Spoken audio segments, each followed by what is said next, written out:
It's a season of cultural confusion, changing values, and endless noise.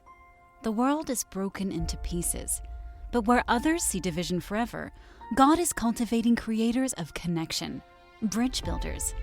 Welcome to Becoming Bridge Builders. Reverend Dr. Keith Haney will be your host throughout this journey.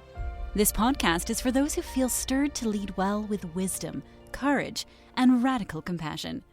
We address culture's hardest conversations each week with biblical common sense and focused clarity. Our goal isn't just to win debates.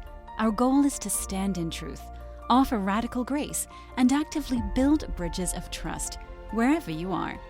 It's time to stop watching from the sidelines. Let's build together. Grab your blueprints.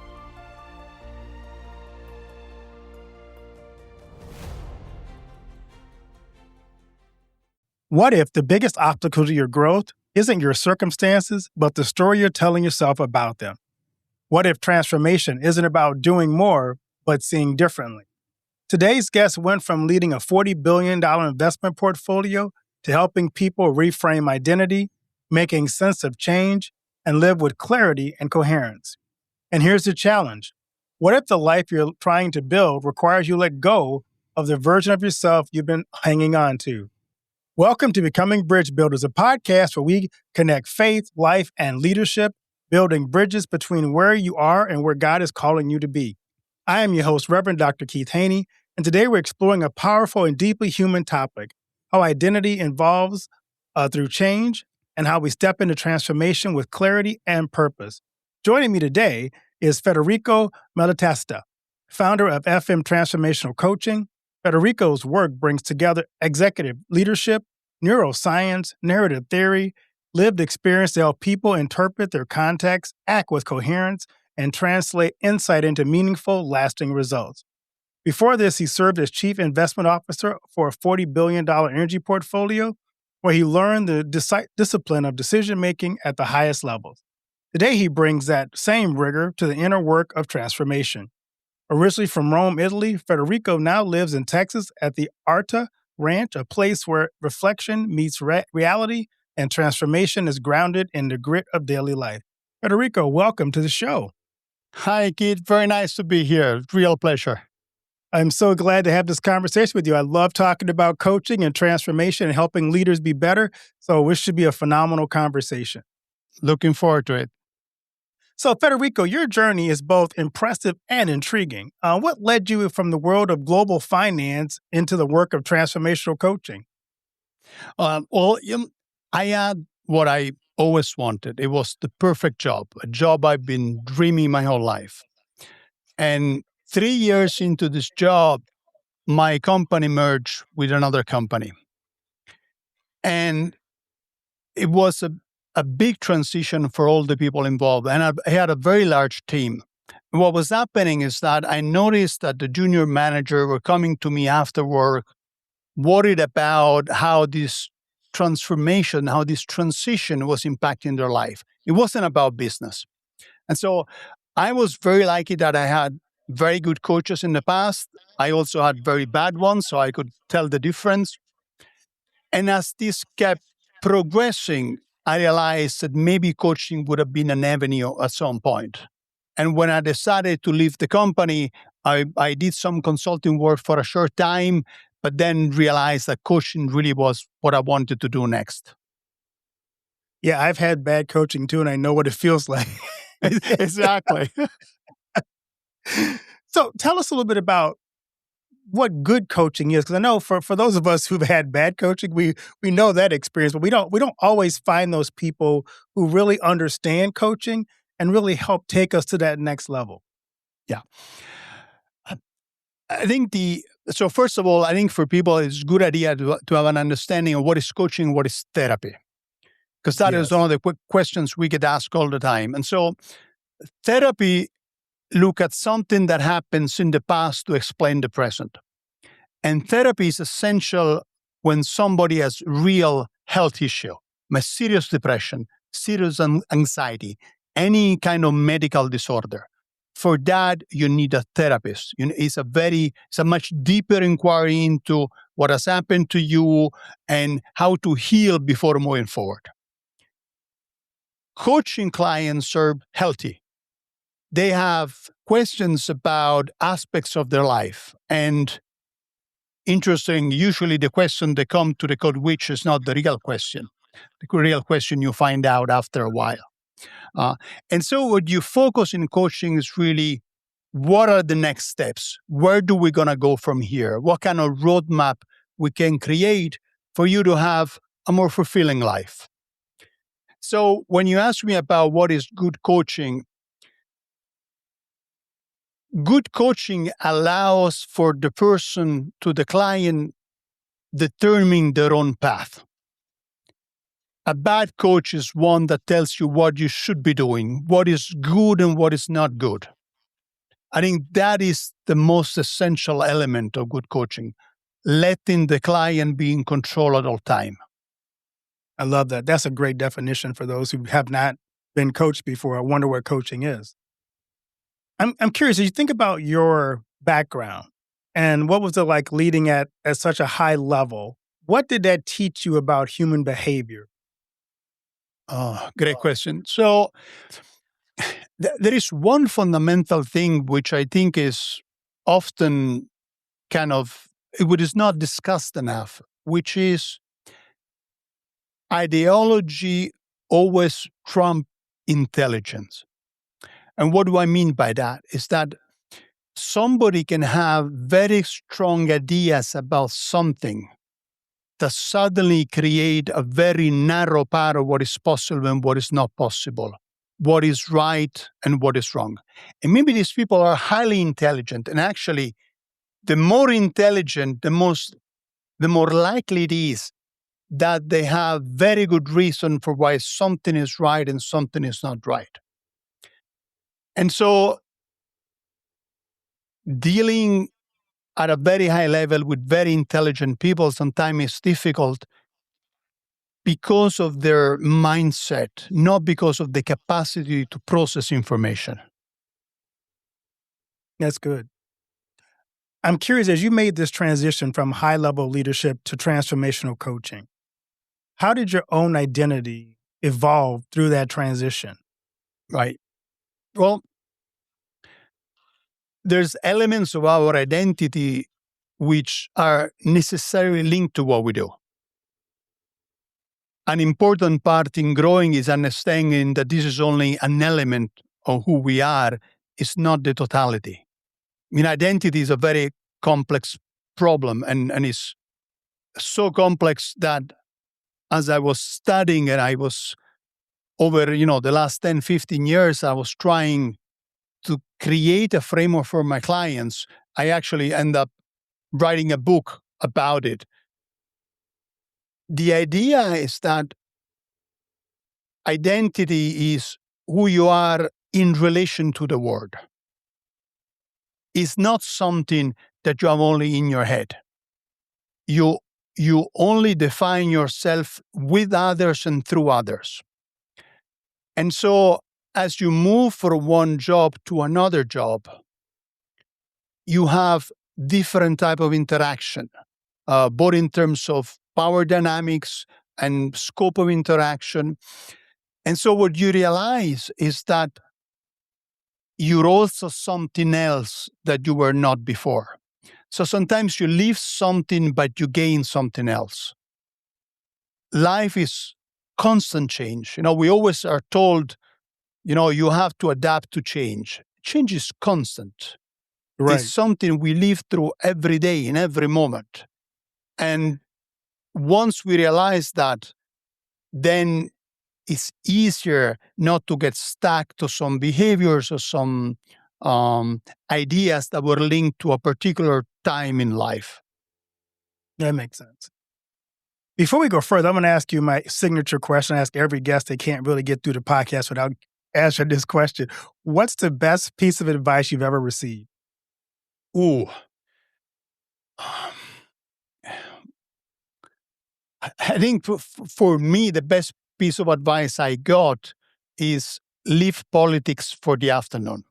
I was very interested in politics as a young man, but my mentor was a family friend at the time, realized that it would not have been necessarily the best path for me as a main activity. And looking back, he was absolutely right. And I didn't realize it at the time, but I listened to him. And so I'm still very interested in politics, but as a hobby, it's not as my core job. That's probably good. Politics gets really dicey sometimes. Yes. I think there is an element of me that really like the business of doing things and authorship. And in politics you are more limited in this sphere. Right, exactly. So I want to get into your ADE process. One of the frameworks you developed is ADE process. For listeners can you walk us through what the ADE process stands for and how it works? Yes. So this is a process that I somehow translated from the business I used to run. And so the first 3 stages of the process is this: assess, define, and execute. And why does it matter? The first thing when I get a client, but also the first thing I do for myself when I have to face something new, is assess where I am. I have to appraise my position. The problem with the self-help industry is that everything becomes a 3-step process. No matter who you are, no matter your background, your personal circumstances, and hopefully that doesn't work. So the first thing is appraise where you are. What is you as an individual in this particular moment in time? Then the second step, define the direction where you want to go. There is a big difference between motion, which is doing things, and direction, which is going in a particular direction. And the objective is less important than the movement towards the objective. And the third is actually doing the work.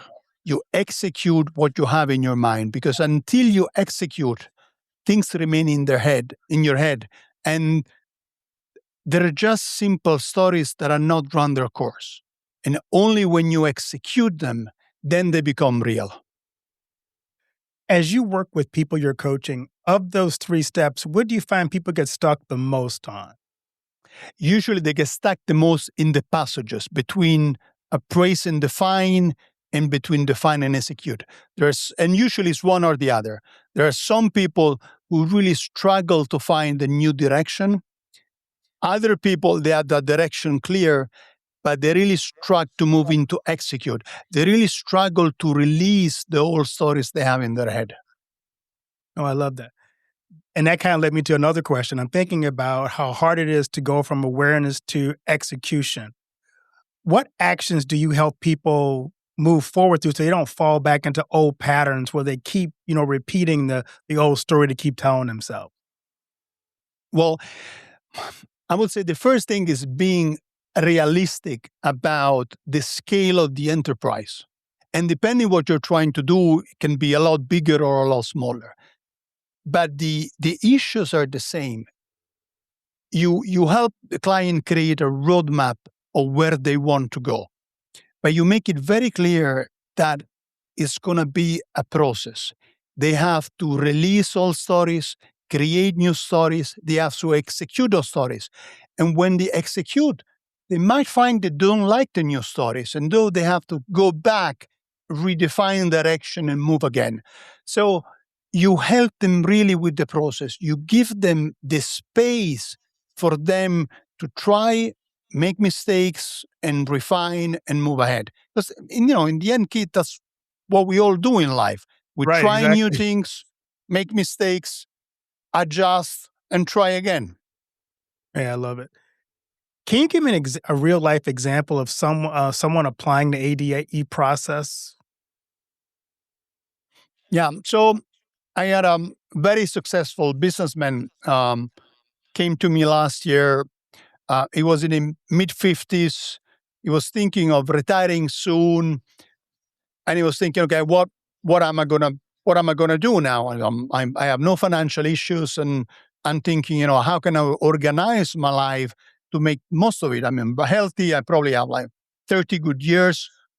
How can I make the most of this time. But as we went to the assess and define phase, we realized that that's not his real concern. His hidden concern is that he had fear about leaving his position because he was afraid of how other people will look at him when he was not the successful businessman. So there was an element of how are people going to treat me?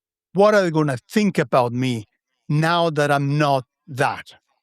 And so he had yet to develop a different story. So it was not organizing time, but he had not defined the new stories. And so we worked for a few months thinking what these new stories could be. And there were several. There was not like one overarching story. So that, I think that's a great example. And we went to execute phase. We had a few ideas that we developed. And he then by himself found exactly what his path was. There was a little trial and error, but only through that process, he actually could test the water and say, yeah, that feels right. That's good, because I'm curious what happens to people, and you probably have a lot of people in this area when they realize their story no longer serves them, the old story they keep telling themselves. So how do you help them adapt to, hey, there's a new story, a better story, that if you embrace this new story, your life would be different? Well, first of all, they have to find the new stories. So sure. I am just creating the space for them to find a new story. The other important point, which is as important, is that so there is this verb in Italian, which is called tramontare, which there's not an exact translation, but it would be to sunset. And the idea is that there are some things that have their own life and then they end. And the end is not a failure. It's just simply what nature calls it. And so we know that at the end of the day, the sun set. And once you know that, we're okay with it. We understand there's going to be night and we understand the sun will rise again tomorrow. But when we look at our story, sometimes we think there is a black hole at the end. And so the process is to say, look, it's not a failure. It's not the fact that a story was good or bad. You had a story because it was serving you at some point in time for some reason. And now it's a question, what serves you now? And sometimes the bridge is small and sometimes the bridge is very large.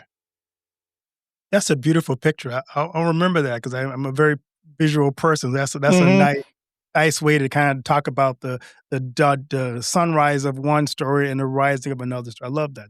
That's great. Thank you. You're welcome. I'm curious. Tell us a little bit about the Artha Ranch experience, because it's something that you're doing, something really powerful there, bringing people into an environment where transformation is lived and not just discussed. Why was that so important to you? Well, so the long story short is that I fell in love with horses about 10 years ago. I didn't know anything about horses, and I came here to the U.S., fell in love, and decided I couldn't live without horses. So I set up a small ranch in Montana, and then decided to move to Texas and set up a bigger ranch here, so I could live with horses. And horses have a coaching role, which is a very particular role, because horses react to their environment in a much clearer manner than we do. They will let you know what they think about you very quickly all the time. And so that can really be used as a catharsis with clients. You take a big CEO, somebody who very alpha personality, and you put it with the horses. If the horses doesn't see his behavior as congruent, he's not going to answer to you no matter how he screams. There's no money involved. There is no title, either the horse likes you or not. But from a personal point of view, living with horses is really a way of experimenting life on a different level. It really grounds you in daily activities that you cannot escape.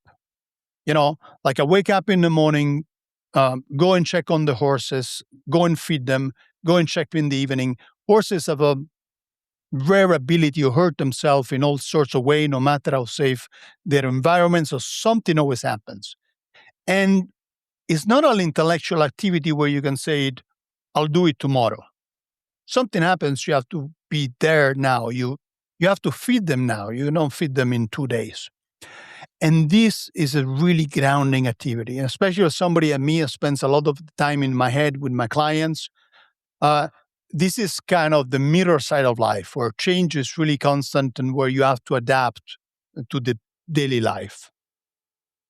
I love that. I love the fact you say horses can tell a lot about you. So keeping that in mind, what do horses teach us about ourselves? What have you discovered as you work with people who maybe a CEO gets on a horse who thinks he's this? What did the horse is helping teach those people about themselves? The main thing the horses teach is that they let you know when your communications and the stories in your head don't match. They understand very quickly if the way you behave is congruent with who you are. Because they don't know you, they only respond to what they feel, to what they perceive. And they're prey animals. So they're always concerned about predators. And the more you're in tune with your own stories, the more you behave around them in a certain way, and they will respond to that. So it's a very quick feedback that would happen in a coaching session. A client can lie to you, even unconsciously. They can tell you wonderful stories, and you only find out after 3 months that actually that's not the case. With a horse, it happens sometimes in 10 seconds. And so that allows for better conversation much sooner. That's good to know. I should take people out and put them on a horse. Absolutely. But we don't work on a horse. We work on the ground. Okay. Yeah. You don't want to put people on the horse if you're not familiar with riding. So, yeah, I know. I've seen some bad shows about that. Yes. I'm curious, as you take people out of their normal environment and put them into this space, what have you noticed about the way people adapt in that space? There are realizations that come much faster. They suddenly think, well, I had this story, but it's not playing out, and I don't understand why. And they cannot use the same status, the same techniques that they use in their daily life. And so suddenly they're left alone on their own device, and that teaches you a lot. It's like throwing somewhere in the sea, either you swim or you don't. That makes sense. So I'm curious, what's the biggest challenge people face when they're transitioning to a new season of life that you've discovered? It's letting go of the old story. That's usually is the biggest issue. And the fear of executing a new story. What if this doesn't work? What if I fail? That is the big deal. Even sometimes they are clear the direction they want to go, but they're saying, what if it doesn't work? Yeah. You talk a lot about clarity. Tell us the difference between clarity and control. When we talk about clarity and control, we have to define these words very well, because sometimes it's easy to overgeneralize. We never have full control, even if we think we do. And we never have full clarity. So, my favorite definition of leadership is moving forward under uncertainty and assuming responsibility. And so we have to move forward in life, even knowing that we don't have control, or certainly not full control. And sometimes we don't have clarity. And what I mean, you might know which direction you want to you want to go. And this is one type of clarity. But you don't know what is going to happen. And so you cannot be certain that what you're doing will succeed. And so managing action with limited control and sometimes even limited clarity, I think it's a sign of adulthood. Yeah, that makes sense. What would you say to someone who feels stuck about or uncertain about their next step?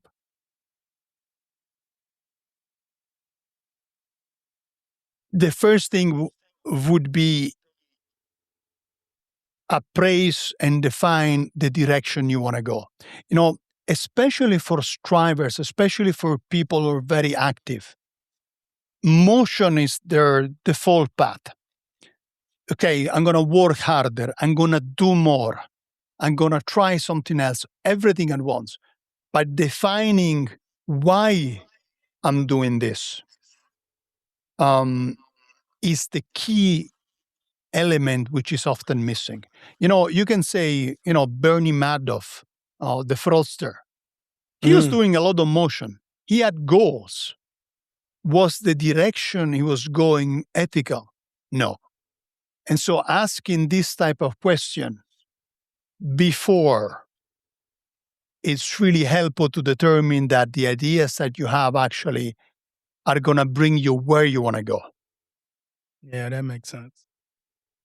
So, Federico, I'm going to ask you my other favorite question that no guest can escape without answering. What do you want your legacy? Oof, that's a big question. I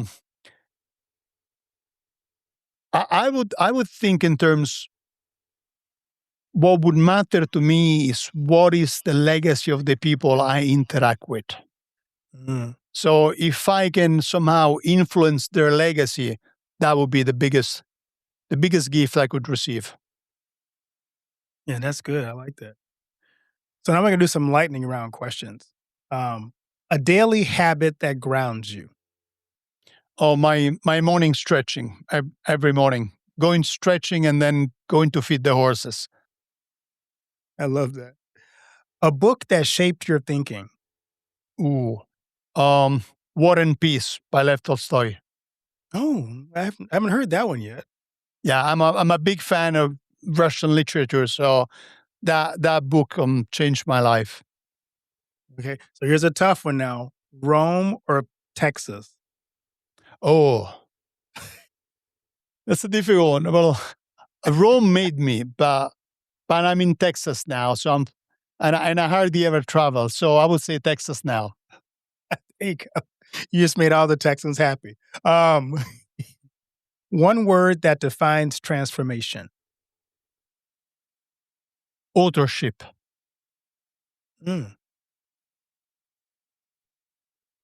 Morning or late night thinker? Thinking late night, for sure. Interesting. I'm not good late night thinking. I'm good late night sleeping, but not. Yeah. Like I do like the hard stuff I do during the day when I have to really do heavy work. But usually I get my best ideas, after everyone is gone to bed and the dogs are sleeping and the horses are fine, and then a little time for myself. That makes sense. Something people misunderstand about high performers.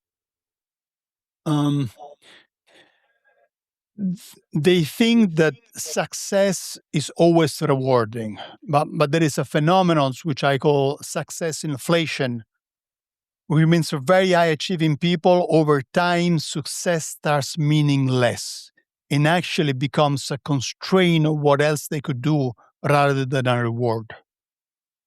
That makes sense. A value you won't compromise. Personal responsibility. A word that describes your current season. Harvest. Interesting. Harvest. All right. So, Federico, where can people find you, learn more about you, and connect with you on social media? Well, so people can find me federicomalatesta.com, so it's my full name. There they can find information about my coming book, which is called Lying to You, the Self-Help Delusion. And it's about all the stereotype that self-help keeps promulgating just to make money. They also find all of my writings on my website, Substack, Medium, and LinkedIn. And for anyone going through pivot transformation and they're looking for just to have a chat about what direction they can go, they can contact me on the website. All the information is available there.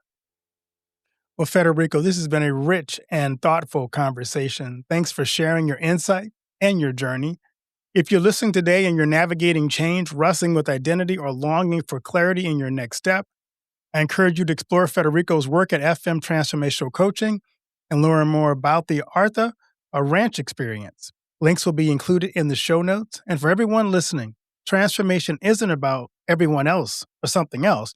It's about becoming who you are truly created to be. The bridge between you, where you are now, and where you're going is what God has called you to do through awareness and understanding and intentional action and faithful preservation. Federico, thanks so much for being a guest on the show. Thank you so much, Kate. It's been a real pleasure.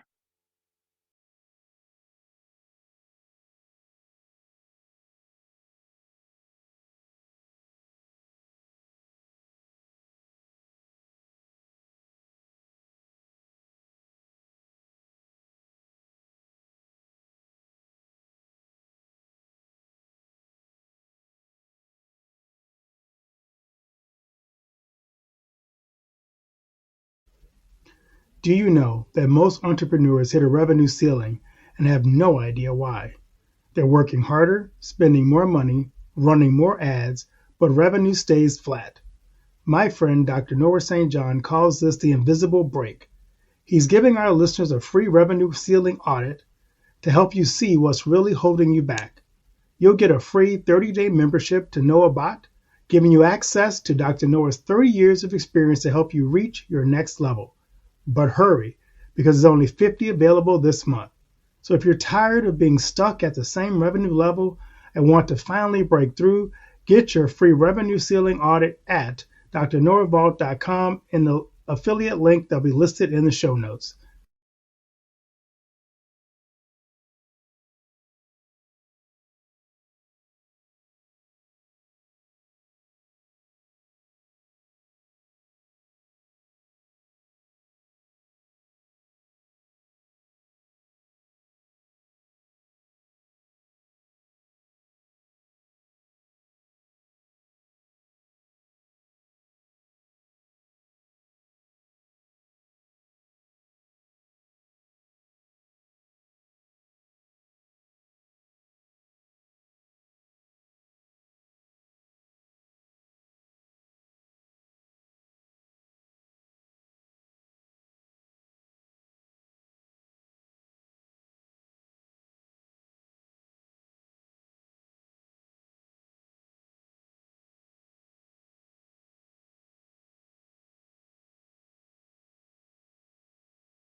It's a season of cultural confusion, changing values, and endless noise.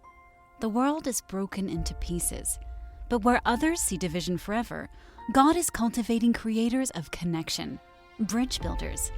Welcome to Becoming Bridge Builders. Reverend Dr. Keith Haney will be your host throughout this journey. This podcast is for those who feel stirred to lead well with wisdom, courage, and radical compassion. We address culture's hardest conversations each week with biblical common sense and focused clarity. Our goal isn't just to win debates. Our goal is to stand in truth, offer radical grace, and actively build bridges of trust wherever you are. It's time to stop watching from the sidelines. Let's build together. Grab your blueprints.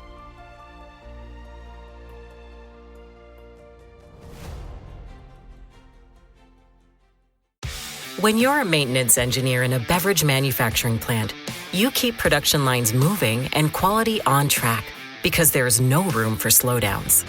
With Grainger's vast selection of high-quality motors, sensors, belts, and hard-to-find parts, you can get what you need fast and all in one place, so nothing gets in the way of getting the job done. Call 1-800-GRAINGER, click Grainger.com, or just stop by. Grainger, for the ones who get it done.